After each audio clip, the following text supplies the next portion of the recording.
आज के नीचे उससे हमें जमीन का विवाद चल रहा है, जो कि सिविल कोर्ट मऊ में 9814 सीला उर्फीना बनाम राजेंद्र गुप्ता 333-15 सिविल जज यूनिटी जज सदर में चलता है और 9116 आजमगढ़ में चलता है और 145 सिविल जज अपर सत्र न्यायाधीश में चलता है 8816 मुकदमा नंबर। और उसके बाद भी जब सिविल कोर्ट इसमें बंद चल रहा है तो प्रशासन को मिला के एसओ एसपी सबको मिला के पैसा दे के हम लोग को कोई सुनवाई नहीं हो रहा है। और हम लोग के पिताजी का 30 तारीख को देहांत हुआ है, तब से हम लोग को परेशान किया हुआ है और निर्माण करने पे आमदा है। जब हम लोग लगवा रहे हैं तो उस दिन घर पे पूजा था, ये लोग घाट पे गए थे और उस दिन मजदूरा लगा कर देखते थे, गुंडा लगा कर तोड़ फोड़ कराने लगा।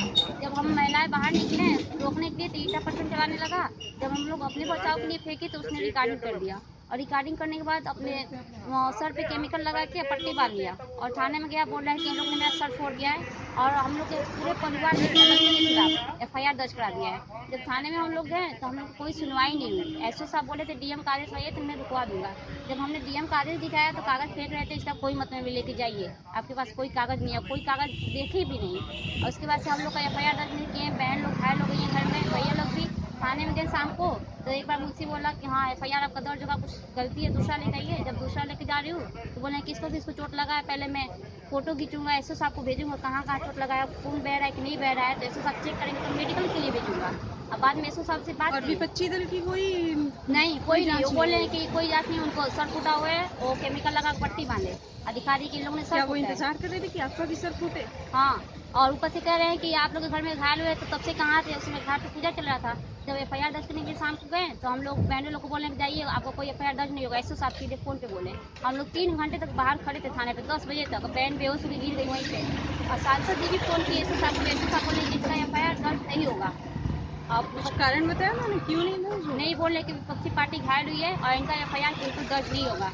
एसपी साहब और एसपी साहब, मैंने DM साहब को फोन किया, सर आपने आदेश किया था, मैं एसओ साहब को दिखा रही हूँ तो मान नहीं रहे हैं, कागज फेंक रहे हैं कि इसका कोई मतलब नहीं है। तो DM साहब ने कहा कि आप SP साहब से 10 मिनट बाद बात कंप्लेन करें। पहले किसने दर्ज की थी इस मामले की, आपकी जमीनी विवाद की, आप लोगों ने या विपक्षी हाँ, दल तो ने? हम लोग को पता था, कुछ लोग बता रहे थे कि तैयारी की आपकी जमीन पे कब्जा करने के लिए।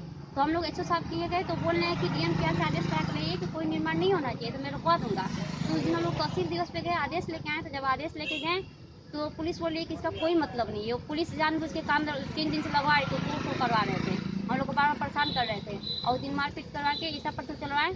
और जब हम लोग अपने बचाव के लिए मारे तो रिकॉर्डिंग कर लिया, बस गलती ये थी कि हम लोग रिकॉर्डिंग नहीं कर पाए। DIG साहब के बाद और DIG साहब के यहाँ गए तो उसके बाद DIG साहब बोल रहे हैं कि आपका कोई मुकदमा दर्ज नहीं होगा, FIR दर्ज नहीं होगा, बोल रहे हैं आपके पास कोई कागज नहीं है, वो सब फर्जी कागज थाने में दिखा रहा है। एसओ को बोले और SP साहब यहाँ से क्या आश्वासन मिला? यहाँ से बस कागज जमा हो गया मैडम, यहाँ से यही लग रहा है कि टाइम लगेगा। कल अगर हम लोग की गिरफ्तारी हुई तो हम लोग सब लोग परिवार लोग मिलकर आत्मदाह कर लेंगे, क्योंकि वो लोग हमारे घर पे कब्जा कर DIG साहब क्या बोले एसओ को? DIG साहब बोल रहे हैं एसओ को कि जैसे इनके पिता का काम होगा कल आज के डेट में तो कल सुबह गिरफ्तार कर लेना सबको, जैसे गिरफ्तारी होगी पूरा जमीन हम लोग का हड़प लेंगे, हम लोग कल आत्मदाह कर लेंगे, हम लोग को कहीं से कोई सहायता नहीं मिल रहा है।